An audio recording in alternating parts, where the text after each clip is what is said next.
Journey of a lifetime from Middle East to Europe, from Tel Aviv to Venice. We will visit Israel, Turkey, Greece, Croatia, and Italy. In just over a week, we're going on an incredible 10 nights Mediterranean cruise with NCL. I will tell you all about the boat, the food, the entertainment, and of course the ports, as well as most important tips on how to fully enjoy your cruising experience. Stay tuned. We're starting our journey in Tel Aviv. After many days of preparation and research, we left the cold and unforgiving winter and went to one of the sunniest cities in the world, Tel Aviv. We have arrived 4 days prior to the departure, just to see Tel Aviv, Petra, and the Dead Sea. That is actually a lake, but more about that later. Here, tip number 1. Arrive to the departure port a day in advance at the very least, because if something happens to your flight, you might miss the boat, and that's something you would never, ever, never want to do. That's a nightmare you would never want to live through. The capital of cool in the Mediterranean. That was New York Times nicknamed Tel Aviv, and rightfully so. With great weather, enjoys 300 annual days of sunshine. I wish most of the world did as well. Fantastic beaches, it is on the Mediterranean after all, and incredible food, because it is simply incredible. You have to try it, there's nothing to describe it. The cool list goes on Tel Aviv, so it certainly deserves the name. Miami of the Middle East, Tel Aviv has been named one of the world's top party cities. Unlike in the rest of the world, because of Shabbat, observed on Friday, party nights actually Thursday nights. Something you want to know if you want to go out and party in the city. City that never sleeps, founded in April 1909, Tel Aviv was the first modern Hebrew city, so just over 100 years old. A year later, the city was named Tel Aviv, meaning spring mound or spring hill. Tel Aviv's very name was chosen to convey the rebirth of modern country of Israel, once ancient Jewish homeland. If you're in Tel Aviv, the best way to get around is by bike or by electric scooter. For just a few dollars, you can rent it and cruise along the beachside promenade, enjoying both the weather and all of the street food that Tel Aviv offers in abundance. Stop by as many places as your stomach would allow you and try the food.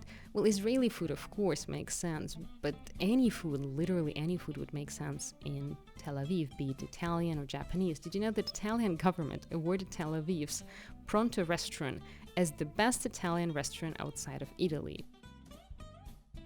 We started our breakfast with babka. Babka is this wonderful sweetened cake. It comes from Eastern Europe. It's a sweetened cake with spices and chocolate. It goes really, really well with coffee. We started our first day in Tel Aviv with babka, which actually translates into grandma. Tel Aviv also is a plant-based capital with more than 400 vegetarian restaurants serving 200,000 plus vegetarians. Falafel is Israel's national dish. I love them. Many different countries claim to have invented them, but most records suggest it came from Egypt. When it comes to street food, falafel is the king, usually stuffed in pita bread with plenty of hummus, so definitely try while in Israel. Tunisian in origin, shakshuka, translated as shaken, I love it, is a popular dish in Israel. Quite simple recipe, eggs are poached directly in a tomato sauce, flavored with chilies, peppers, onions, and cumin. China has a very similar dish. Doesn't sound like something super special, but yet it's amazing. From here, with a relative ease, you can visit the Dead Sea, which we did. It's actually a salt lake, world's deepest hyper-salty lake. It lies in the Jordan Rift Valley in the desert southern Israel, the very lowest point on Earth. Its unique ecosystem, breathtaking, desert views certainly worth the try. Also, if you care about beautiful looking skin, it's a place for you. And of course, Petra. It's possible to do a day trip from Tel Aviv to Petra. You would be exhausted, but it is doable. We've done it. It wasn't so bad. The city is an important archaeological site and Jordan's biggest tourist attraction. Petra is referred to as Rose City because of the color of the stones, and it is a UNESCO World Heritage Site since 1985. It's a spectacular place. It was built in 3rd century BC by Nabateans, who carved palaces, temples, tombs, storerooms, what have you, stables from soft stone cliffs. And now it's time to say goodbye to lovely Tel Aviv, the capital of the cool, and say hello to what will be our home for the next 10-11 days. Beautiful cabin with balcony and we had dinner. We were still in Haifa, so we drove to Haifa. We had dinner outside overlooking the third largest city in Israel, which was amazing. A glass of wine for celebrating the beginning of the cruise, and here we go.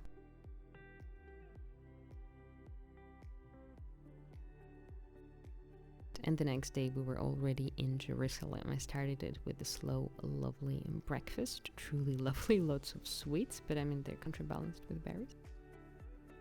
The name Jerusalem is a combination of two Hebrew words, Yuri, will see, and Shalem, peace or wholeness, so you will see the peace. A name I will 100% stand by, as it was exactly how I felt seeing it for the first time at the sunset.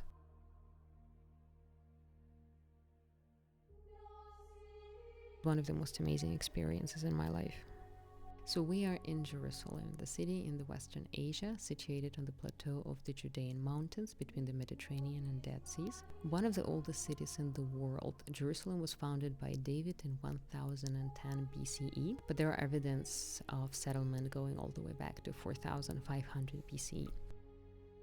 Jerusalem is, well, old, really old, but it's just as old as it is new, as paradoxic as it may sound, with thousands of new apartment buildings springing up and technology advancing. Startups are on the rise. It's actually one of the world's fastest growing high-tech hubs. Jerusalem has been conquered more than 40 times by Persians, Romans, Ottoman, Turks, and even British Empire. It's considered to be the holy city for three major religions: Judaism, Christianity, and Islam. Christians know Jerusalem to be the place where Jesus suffered and also triumphed. Jesus is said to have ascended to heaven from Mount of Olives, the oldest cemetery in the world. For Islam, this is the third holiest city after Mecca and Medina. Muslims believe that Muhammad was transported to Jerusalem during the night of the journey. To the Jews, city of Jerusalem is the focus of age-old longings to have home, proof of prehistoric splendor, and center of national reawakening, as well as the place of the oldest temple. And now making our way to one of the holiest places for Christianity here in Jerusalem, Church of Resurrection, also known as Church of Holy Sepulchre. It's located in Christian Quarter, Old City of Jerusalem. According to tradition, it agreed to be dating back to roughly 4th century. It contains two sites that are considered holy to Christianity, where Jesus was crucified, the place known as Golgotha, and Jesus' empty tomb, where he was buried and then resurrected. Each time the church was rebuilt, some of the antiquities from preceding structures were used in the newer renovation, and the tomb itself was enclosed in 19th century shrine called Adikul. Another absolute must, the Dome of the Rock, is the Islamic shrine located on the Temple Mount in the Old City of Jerusalem, known to Muslims as Al-Haram al-Sharif. The initial construction was undertaken by Umayyad Caliphate in 691 CE. Stunning architecture and mosaics were patented after nearby Byzantine churches and palaces. It's a stunningly beautiful mosque.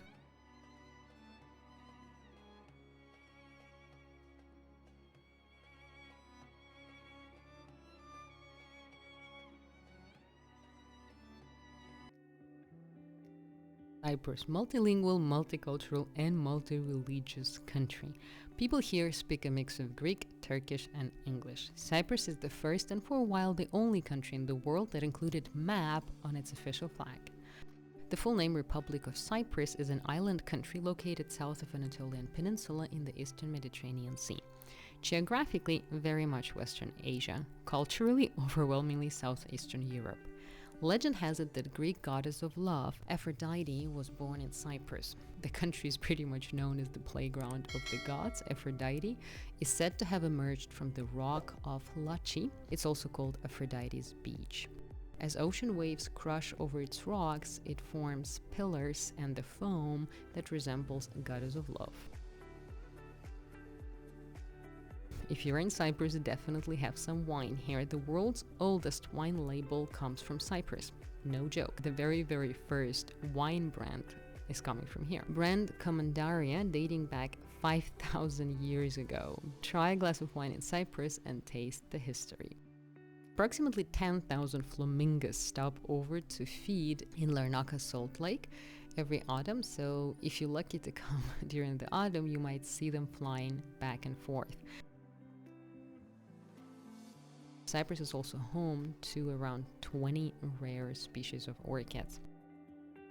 Interesting fact, church still plays a very important role in Cyprus, medievally important, I would say. The largest bank in Cyprus, for example, is owned by Orthodox Church here, and the church plays a significant role in social, political life of the people. And we finished our evening with lovely specialty dining. The food was absolutely amazing. And then we went to a show. This was the combination of magician and comedian. I think he was excellent at both. He was an excellent magician and an excellent comedian. That was a truly great show. The next day we were in Rhodes, Greece, a lovely island. In this particular case we arrived a little later, so we had very slow, very tasty breakfast and chilled in a jacuzzi. Oftentimes it really makes sense to take a break, maybe for a couple of ports, not to book any tours, either see them by yourself or just stay on the boat and really chill.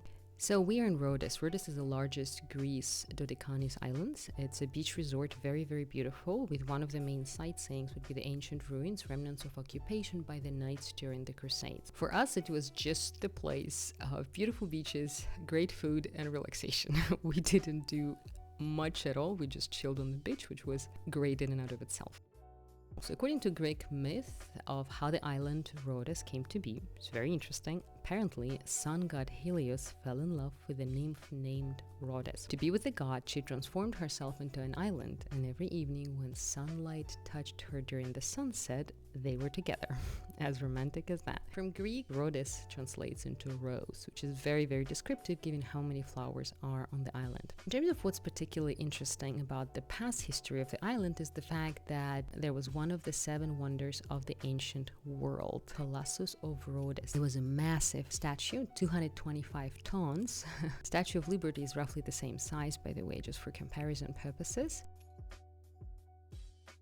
Returned to the boat, had a great dinner as always, a drink, and then a concert. I love cruises for the fact that all of the holidays, all of the cruising experiences that we've had were really rich and eventful and wonderful and very memorable.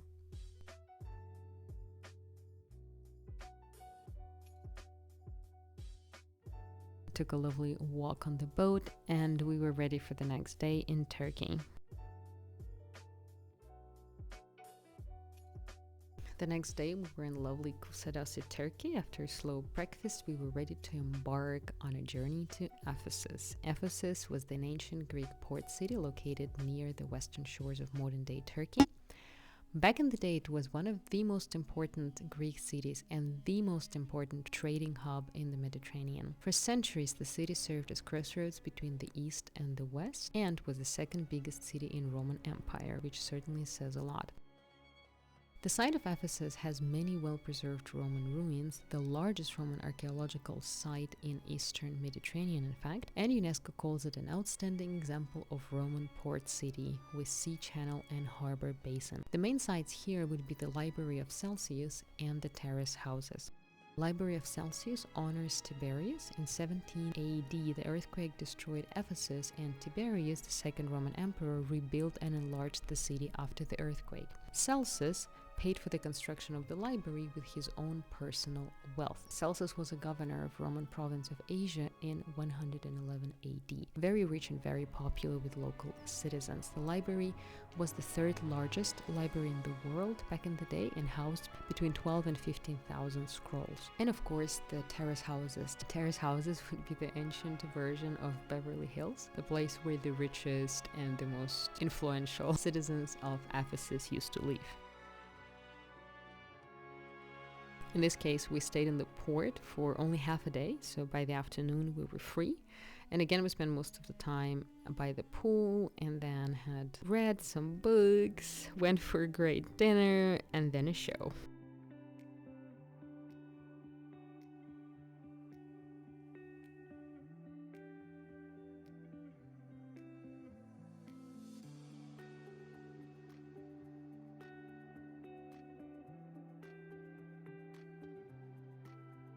And then we were at Patmos back in Greece. This particular time we actually decided to stay on the boat. Something that I highly recommend. If you're not particularly interested in the port, try to stay on the boat. There's so much to do on the boat, so much food to try, and there is a spa. If you're into sauna, you can knock yourself out for one day. You can buy a one-day pass. There's so many shows and so many games, so much to do, that you certainly would want to spend at least one day simply on the boat, chilling and enjoying every facility that the boat has to offer.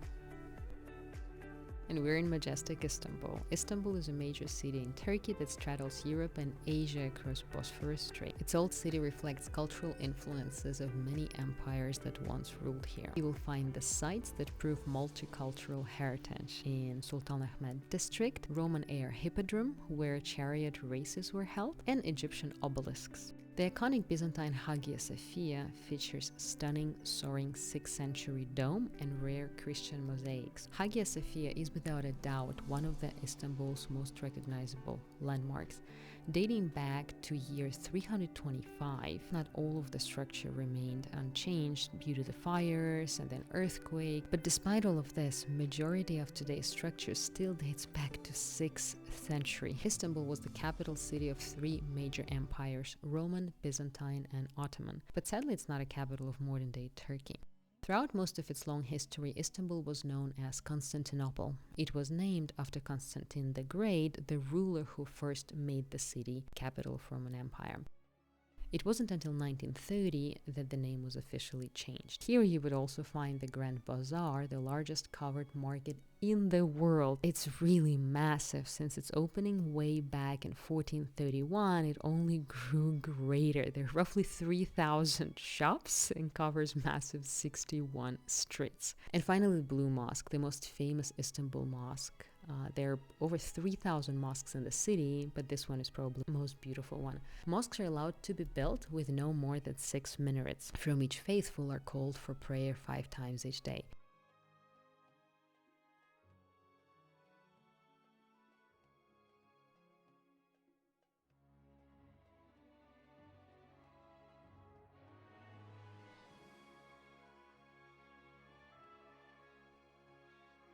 Leaving the lovely city of Istanbul, heading into the open sea on the way to Great Athens.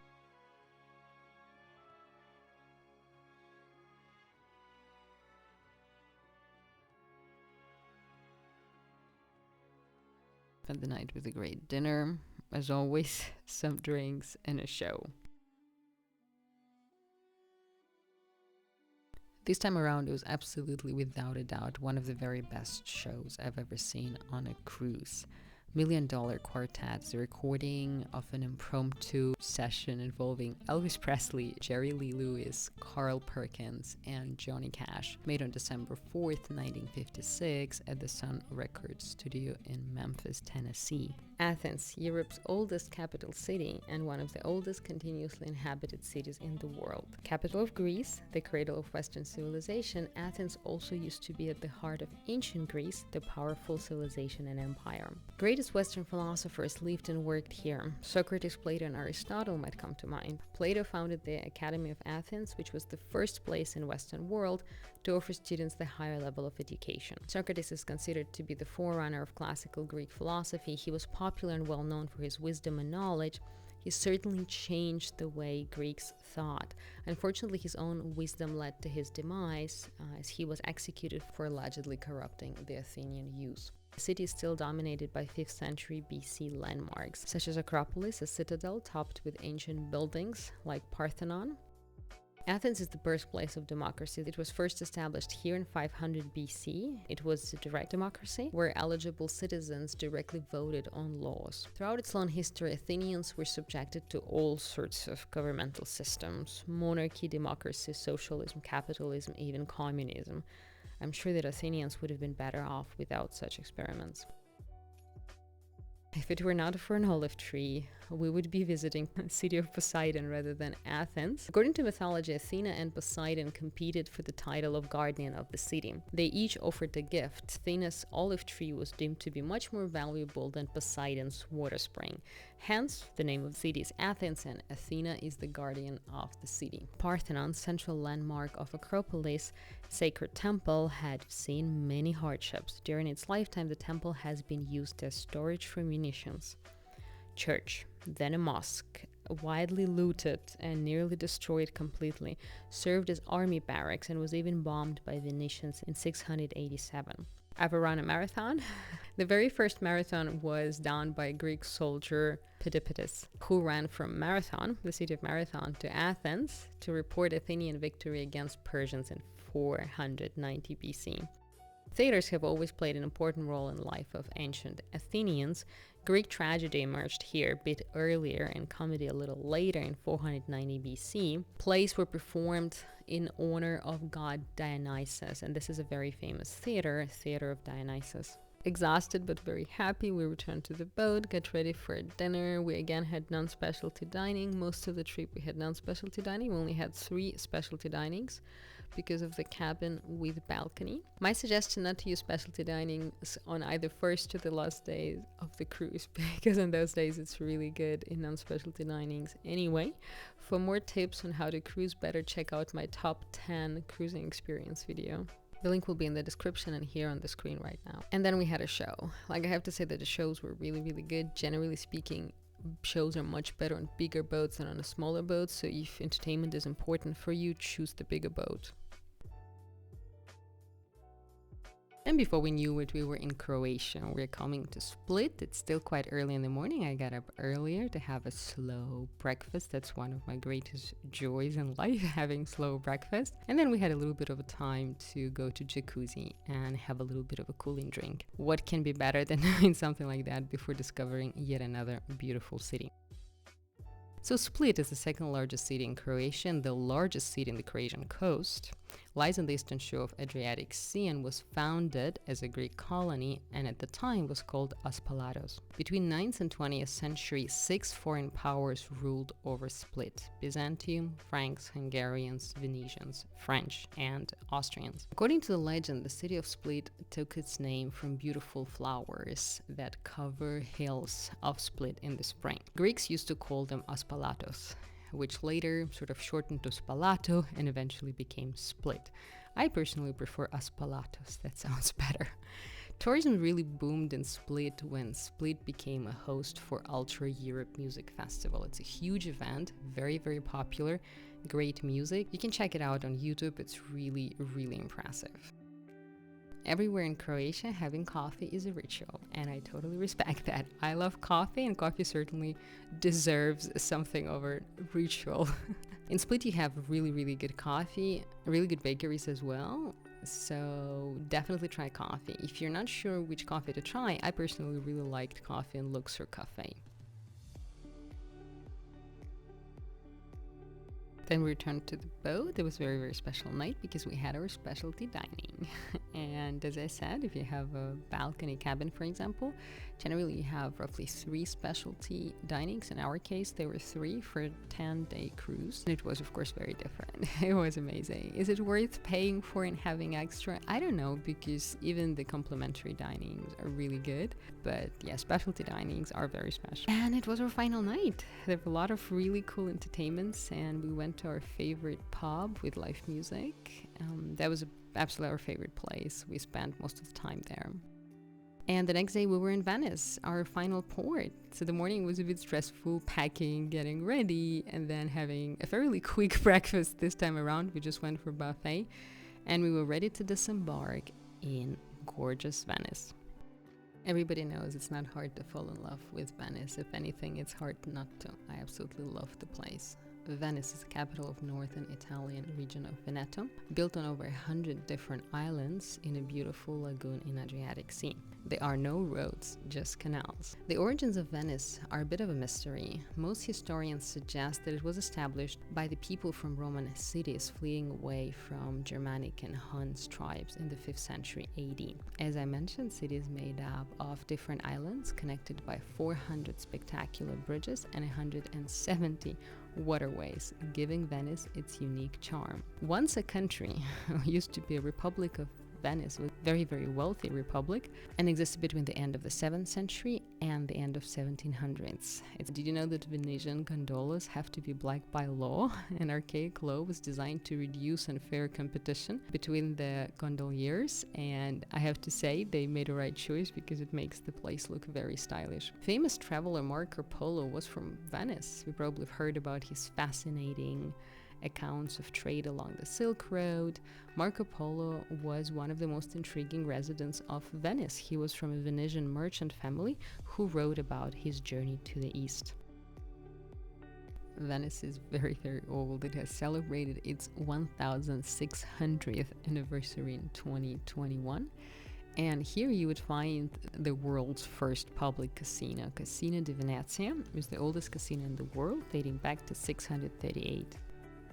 And we're done with our journey of a lifetime. It was absolutely amazing, one of the most memorable holidays we've ever had. Please let me know if you have any questions. Thank you so much for joining. Don't forget to subscribe. Don't forget to put the like and check out my top tips for better cruising video. See you soon.